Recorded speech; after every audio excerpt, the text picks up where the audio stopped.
Hallo Kinder, hallo Eltern, hallo Erzieherinnen und Erzieher, hallo Lehrerinnen und Lehrer. Kuschelt euch gut ein, denn heute erzähle ich euch eine Wintergeschichte, die sich anfühlt wie ein leiser Atemzug. Genau zwischen all dem Trubel vor Weihnachten. Die Nacht, in der der Schnee stehen blieb.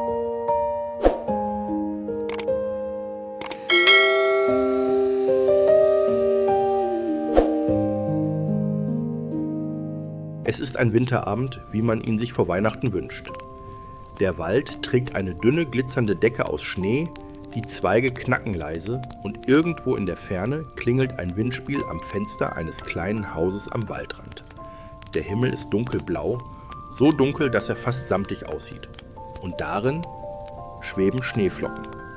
Viele, ganz viele, nur sie fallen nicht. Sie hängen in der Luft, als hätte jemand die Zeit an einem unsichtbaren Faden festgebunden. Eine Flocke dreht sich nicht mal, keine taumelt, keine segelt nach unten. Sie stehen einfach da, wie winzige Sterne, die viel zu nah gekommen sind.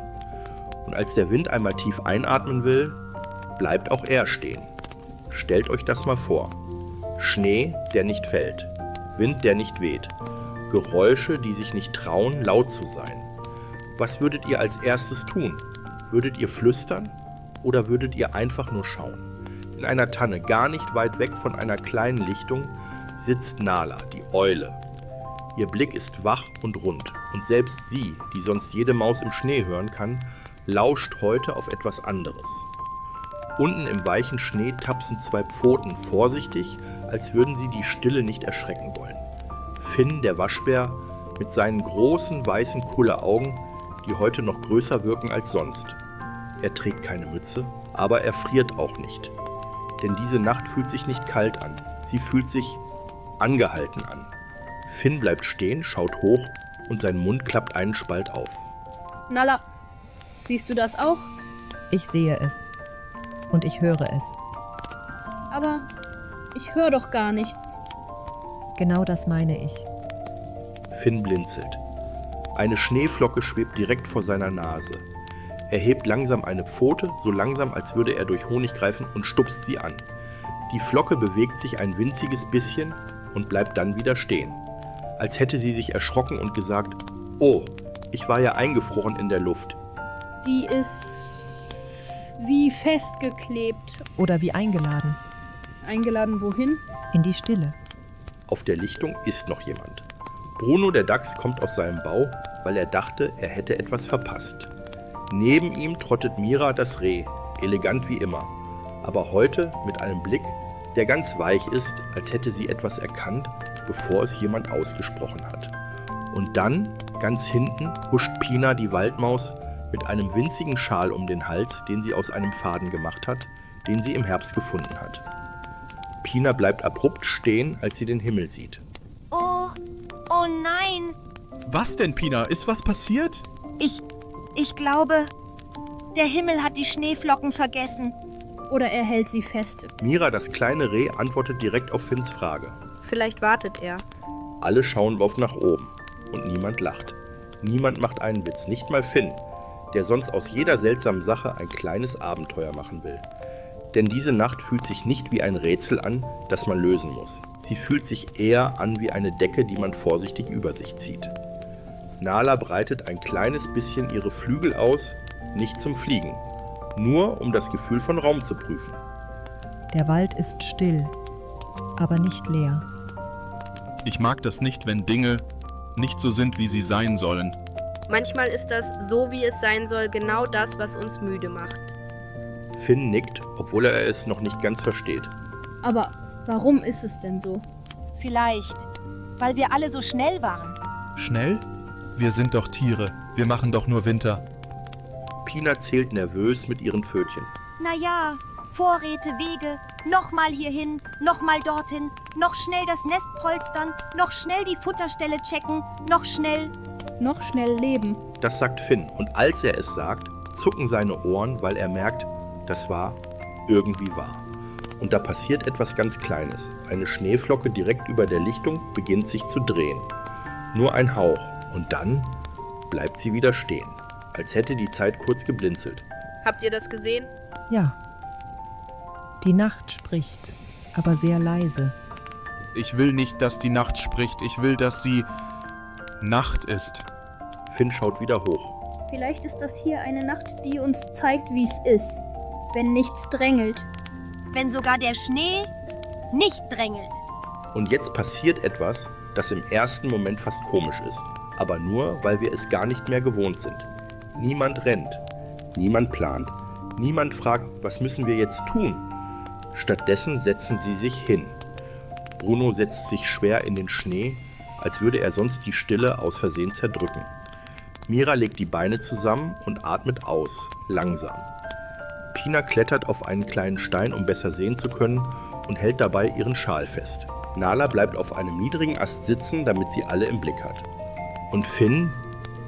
Finn setzt sich mitten in die Lichtung, schaut nach oben und lässt den Mund offen, weil er nicht weiß, wie man staunt, ohne dass es irgendwann wehtut. Ist das gefährlich? Nein, Ist das Magie? Vielleicht. Oder einfach eine Pause. Eine Pause. So eine Pause, die nicht wie Warten ist, sondern wie Ankommen. Und jetzt, ihr da draußen, ich muss euch etwas fragen. Habt ihr sowas schon mal erlebt?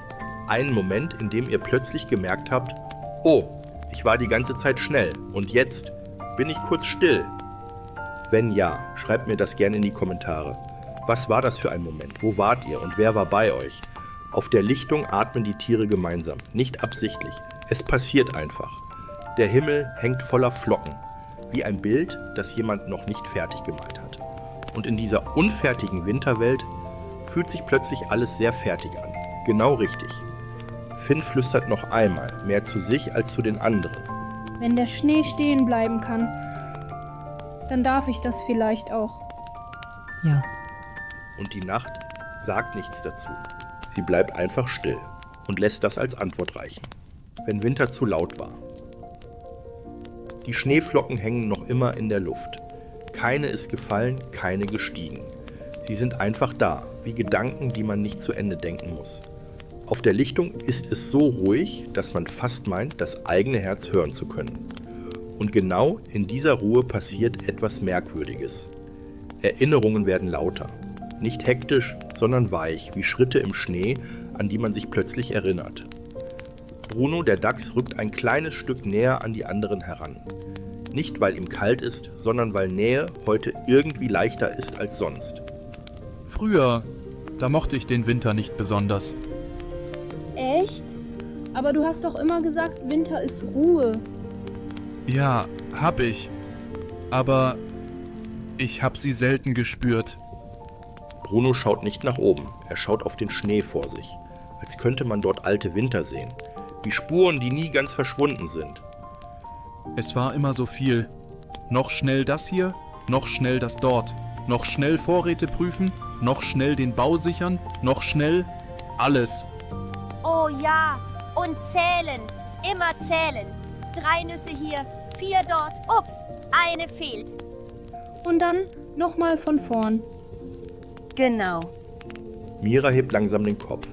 Ihr Blick ist ruhig, aber in ihren Augen liegt etwas, das ein bisschen wehtut. So wie schöne Erinnerungen manchmal wehtun. Ich erinnere mich an Winter, da war der Schnee zwar da, aber ich habe ihn kaum gesehen. Weil du zu beschäftigt warst, durch ihn hindurchzugehen. Ja, immer weiter, immer aufmerksam, immer bereit. Bereit wofür? Für alles. Und genau das macht müde. Finn zieht die Knie an. Nicht aus Kälte, sondern weil es sich gerade richtig anfühlt, klein zu sein. Bei mir war es oft laut im Kopf. Auch wenn der Wald leise war. Oh, kenne ich. Dann liegen da Gedanken rum wie ungeordnete Körner. Und man tritt dauernd drauf. Eine Schneeflocke ganz oben beginnt wieder, sich zu bewegen. Nur ein kleines Zittern. Niemand erschrickt. Nala schließt für einen Moment die Augen. Ich erinnere mich an einen Winter, da habe ich kaum geschlafen. Du, aber du bist doch eine Eule. Gerade deshalb. Ich wollte nichts verpassen. Keine Bewegung, kein Geräusch. Und? Ich habe alles gehört und fast nichts davon behalten. Die Worte sinken langsam in die Stille, so wie Schnee es normalerweise tun würde. Nur eben ohne zu fallen. Und jetzt passiert etwas Wichtiges. Niemand sagt, das war falsch. Niemand sagt, das darf nicht sein. Sie lassen die Erinnerungen einfach da sein. Wie alte Wintermäntel, die man nicht mehr anzieht, aber auch nicht wegwirft. Bruno atmet tief aus. Vielleicht war der Winter nie das Problem. Sondern das Tempo. Oder die Angst, stehen zu bleiben. Ich dachte immer, wenn ich stehen bleibe, verliere ich was. Alle schauen sie an. Und Pina schluckt. Zeit, Ordnung, Sicherheit. Und hast du heute etwas verloren? Pina schaut sich um. Die schwebenden Flocken, die ruhigen Freunde, den stillen Wald. Nein. Ich auch nicht. Und jetzt, liebe Zuhörerinnen und Zuhörer, ich möchte euch etwas fragen. Ganz ehrlich, ganz ruhig. Gab es einen Winter, der sich für euch zu schnell angefühlt hat? Einen, an den ihr euch erinnert und denkt, da hätte ich gern einmal tief Luft geholt. Wenn ihr mögt, erzählt davon unten in den Kommentaren. Manchmal wird ein Gedanke leichter, wenn man ihn teilt. Auf der Lichtung lehnt sich Bruno zurück. Mira schließt für einen Moment die Augen. Finn legt den Kopf in den Nacken und betrachtet den Himmel, der immer noch wartet. Ich glaube, diese Nacht will nichts von uns. Doch, Was denn? dass wir nichts wollen. Eine Schneeflocke löst sich. Sie fällt ein winziges Stück und bleibt dann wieder stehen. Als würde der Himmel sagen, genau so. Nichts tun ist auch etwas. Der Wald atmet. Nicht hörbar, nicht sichtbar, aber spürbar, wie eine Decke, die sich ganz langsam hebt und senkt. Die Schneeflocken hängen noch immer in der Luft. Manche funkeln im Mondlicht, andere wirken fast durchsichtig, als würden sie gleich verschwinden, wenn man sie zu lange anschaut. Doch nichts verschwindet und nichts kommt neu dazu. Es ist, als hätte die Nacht beschlossen, für einen Moment nichts weiter zu erzählen. Finn sitzt noch immer in der Mitte der Lichtung. Seine Pfoten liegen locker auf dem Schnee und zum ersten Mal seit langem fühlt sich sein Körper nicht an wie eine Frage. Ich weiß gerade nicht, was ich machen soll. Das ist neu, oder? Ja, Ist das schlimm? Finn denkt nach, nicht angestrengt, einfach so. nein, es fühlt sich eher an wie fertig. Mira öffnet die Augen ihr Falten und lächelt. Kein großes Lächeln, ein leises. Als wäre man angekommen, ohne unterwegs gewesen zu sein. Die meisten glauben, Ankommen braucht Bewegung. Dabei braucht es manchmal das Gegenteil. Eine Schneeflocke sinkt langsam ein kleines Stück nach unten. Ganz sachte. Sie landet nicht. Sie schwebt einfach tiefer, als hätte sie gemerkt, dass sie nichts beweisen muss. Pina schaut ihr hinterher. Wenn ich nichts tue, dann zählt auch nichts. Finn dreht den Kopf zu ihr. Und wenn gerade nichts gezählt werden muss? Pina blinzelt. Einmal, zweimal. Dann darf ich auch einfach da sein? Sieht ganz danach aus. Stille breitet sich aus, aber nicht wie Leere. Eher wie ein Platz, auf den man sich setzen kann. Keiner der Tiere bewegt sich viel. Und doch verändert sich etwas. Schultern sinken, Atem wird tiefer. Gedanken werden langsamer, als hätten sie beschlossen, nicht mehr zu rennen. Finn legt sich vorsichtig in den Schnee. Nicht zum Schlafen, einfach weil der Boden da ist. Ich dachte immer, Pause heißt, gleich geht's weiter. Manchmal heißt Pause einfach nur Pause. Ohne danach. Ein paar Schneeflocken beginnen ganz leicht zu tanzen. Kein Fallen, kein Wirbeln, nur ein kaum sichtbares Schwanken, wie bei einem Wiegenlied, das niemand singt. Bruno schließt die Augen.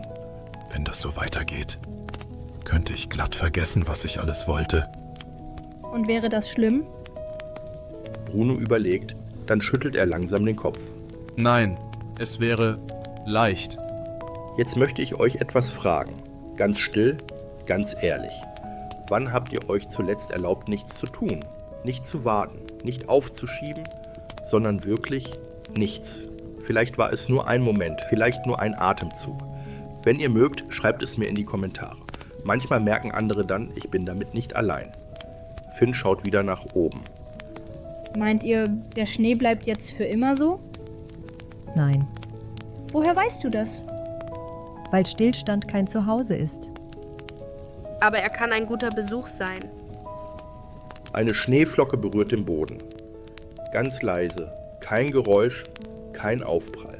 Dann noch eine und noch eine. Sie fallen nicht, sie kommen an. Ich glaube, der Schnee hat gelernt, dass er Zeit hat. Oder wir. Die Nacht bleibt ruhig, aber sie hält nichts mehr fest. Sie lässt langsam los, wenn die Zeit wieder geht. Etwas verändert sich. Nicht plötzlich, nicht laut. Eher so, wie man merkt, dass ein Traum zu Ende geht. Nicht, weil er weg ist, sondern weil er genug war. Die Schneeflocken beginnen sich wieder zu bewegen. Erst kaum sichtbar. Ein leichtes Sinkern, ein vorsichtiges Drehen. Keine Eile, kein Drängen. Der Schnee fällt nicht. Er kehrt zurück zu dem, was er immer war. Finn richtet sich langsam auf. Nicht erschrocken, nicht enttäuscht, sondern wach. Jetzt passiert es. Bruno öffnet die Augen. Ja, aber diesmal fühlt es sich nicht so an, als müssten wir hinterher. Mira beobachtet eine Flocke, die direkt vor ihr landet und im Mondlicht schmilzt. Sie fällt, aber sie rennt nicht. Pina hält ihren Schal fest und lächelt. Ich glaube, ich werde heute nichts mehr zählen. Auch nicht die Schneeflocken? Nein, die dürfen heute einfach viele sein. Der Schnee landet jetzt wirklich. Leise, sanft. So wie Schnee es immer tut. Nur dass es sich heute anfühlt, als hätte er etwas gelernt. Oder jemand anderes. Nala breitet langsam ihre Flügel aus. Nicht zum Abflug, nur um die Bewegung zu spüren. Die Zeit geht weiter. Und die Stille? Die bleibt, wenn man weiß, wo man sie findet. Ein Windhauch streicht durch die Bäume. Die Äste knacken leise. Der Wald erwacht wieder, aber nicht hektisch, sondern freundlich. Bruno steht auf und klopft sich den Schnee aus dem Fell. Ich glaube, dieser Winter wird anders. Nicht langsamer. Aber bewusster. Mit Pausen. Die Tiere beginnen sich auf den Weg zu machen. Kein Abschied mit großen Worten. Kein "Wir sehen uns dann". Nur ein gemeinsames Gefühl. Es ist gut. Finn bleibt noch einen Moment stehen und schaut zurück zur Lichtung. Der Schnee fällt jetzt ganz normal. Und doch wirkt alles ein bisschen weiter, ein bisschen ruhiger. Wenn der Schnee stehen bleiben durfte, dann darf ich das auch. Manchmal. Vor allem dann. Und jetzt, liebe Zuhörerinnen und Zuhörer, möchte ich euch noch eine letzte Frage stellen. Ganz ruhig, ganz ehrlich. Was nehmt ihr aus dieser Nacht mit? Vielleicht nur einen Gedanken, vielleicht nur einen Atemzug. Wenn ihr mögt, schreibt es unten in die Kommentare. Eure Worte könnten jemand anderem helfen, heute ein kleines bisschen langsamer zu werden. Der Schnee fällt weiter, der Wald wird wieder Winter. Aber irgendwo, ganz tief drin, bleibt etwas stehen. Nicht die Zeit, sondern das Gefühl, dass man nicht immer rennen muss. Und so endet die Nacht, in der der Schnee stehen blieb. Bevor wir uns für heute verabschieden, möchte ich euch noch etwas sagen. So wie der Schnee in dieser Nacht kurz stillgestanden ist, so macht auch der Erklärbär jetzt eine kleine Pause. Eine Pause zum Durchatmen, zum Sammeln, zum Stillsein. Die nächste Gute-Nacht-Geschichte gibt es erst wieder. Ab dem 6. Januar 2026. Bis dahin dürft ihr all diese Geschichten mitnehmen, immer wieder hören und euch daran erinnern, man muss nicht immer weiterlaufen, um anzukommen. Ich wünsche euch ruhige Tage, leise Abende und Nächte, in denen auch bei euch manchmal der Schnee stehen bleibt. Gute Nacht und bis bald im neuen Jahr.